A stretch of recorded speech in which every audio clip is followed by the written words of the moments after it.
ವಾಲ್ಮೀಕಿ ಗುರುಪೀಠದ ಪ್ರಸನ್ನಾನಂದಪುರಿ ಸ್ವಾಮೀಜಿ ಅವರಿಂದ ಭೀಮಕೊರೆಂಗ ರಥಕ್ಕೆ ಚಾಲನೆ. ಭೀಮಕೊರೆಂಗ ವಿಜಯೋತ್ಸವದ ಹಿನ್ನೆಲೆಯಲ್ಲಿ ನಂಜನಗೂಡು ನಗರದ ಡಾ ಬಿಆರ್ ಅಂಬೇಡ್ಕರ್ ವೃತ್ತದಲ್ಲಿ ಸಂವಿಧಾನ ಶಿಲ್ಪಿ ಡಾ ಬಿಆರ್ ಅಂಬೇಡ್ಕರ್ ಅವರ ಪ್ರತಿಮೆಗೆ ಮಾಲಾರ್ಪಣೆ ಮಾಡಿ ಪುಷ್ಪನಮನ ಸಲ್ಲಿಸಲಾಯಿತು. ನಂಜನಗೂಡಿನ ದಲಿತ ಸಂಘಟನೆಗಳ ಒಕ್ಕೂಟದ ವತಿಯಿಂದ ಜನವರಿ 7ರಂದು ನಂಜನಗೂಡಿನಲ್ಲಿ ಭೀಮಕೊರೆಂಗ ವಿಜಯೋತ್ಸವದ ಅಂಗವಾಗಿ ಸ್ವಾಭಿಮಾನದ ನಡಿಗೆ ಪ್ರಭುತ್ವದ ಕಡೆಗೆ ಎಂಬ ಬೃಹತ್ ಸಮಾವೇಶವನ್ನು ಹಮ್ಮಿಕೊಳ್ಳಲಾಗಿದೆ.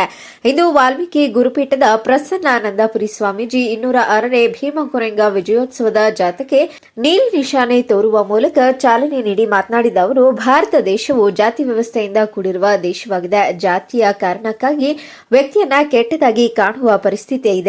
ಈ ನಾಡಿನ ಶೋಷಿತರಿಗೆ ಒಂದು ಬದುಕನ್ನ ಕಟ್ಟಿಕೊಟ್ಟವರು ಅಂಬೇಡ್ಕರ್ ಅವರು. ಅಂಬೇಡ್ಕರ್ ಅವರನ್ನ ನಾವು ಸ್ಮರಣೆ ಮಾಡಬೇಕೆಂದು ತಿಳಿಸಿದರು. ಭಾರತ ದೇಶ ಮೂಲತಃ ಶ್ರೇಣೀಕೃತ ಜಾತಿ ವ್ಯವಸ್ಥೆಯಿಂದ ಕೂಡಿರತಕ್ಕಂಥ ಸಮಾಜ.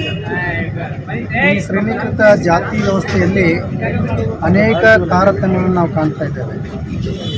ಜಾತಿ ಕಾರಣಕ್ಕಾಗಿಯೇ ವ್ಯಕ್ತಿಯನ್ನು ಮತ್ತು ಸಮುದಾಯವನ್ನು ಅಗೌರವ ಕಾಣುವಂಥ ಕೆಟ್ಟ ಪದ್ಧತಿ ಇವತ್ತು ಈ ದೇಶದಲ್ಲಿ ಇರ್ತಕ್ಕಂಥದ್ದು ವಿಪರ್ಯಾಸ. ಆ ಹಿನ್ನೆಲೆಯೊಳಗೆ ಬಹುತೇಕ ಈ ಸಮುದಾಯಗಳಿಗೆ ಶತಶತಮಾನಗಳಿಂದ ಜಾತಿಯ ಕಾರಣಕ್ಕಾಗಿ ಶೋಷಣೆಗೆ ಒಳಗಾಗಿರ್ತಕ್ಕಂಥ ಈ ರಾಜ್ಯದ ಮತ್ತು ಈ ದೇಶದ ಪರಿಶಿಷ್ಟ ಜಾತಿ ಮತ್ತು ಪರಿಶಿಷ್ಟ ಪಂಗಡದವರಿಗೆ ಒಂದು ಸ್ವಾಭಿಮಾನದ ಬದುಕನ್ನು ಕಟ್ಟಿಕೊಟ್ಟಿರ್ತಕ್ಕಂಥವರು ಭಾರತ ರತ್ನ ಡಾಕ್ಟರ್ ಬಾಬಾ ಸಾಹೇಬ್ ಅಂಬೇಡ್ಕರ್.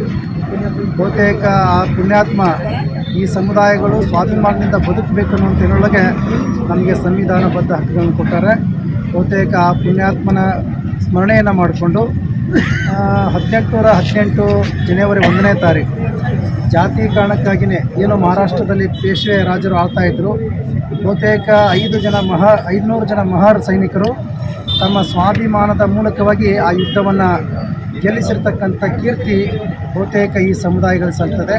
ಆ ವಿಜಯೋತ್ಸವವಾಗಿ ಇವತ್ತು ನಾವೆಲ್ಲರೂ ಸಹ ಭೀಮ್ ಕೊರೆಗಾಂವ್ ವಿಜಯೋತ್ಸವವನ್ನು ನಾಡಿನಾದ್ಯಂತ ದೇಶದಾದ್ಯಂತ ಅತ್ಯಂತ ಸಂಭ್ರಮ ಸಡಗರದಿಂದ ಆಚರಣೆ ಮಾಡ್ತಾ ಇದ್ದೀವಿ.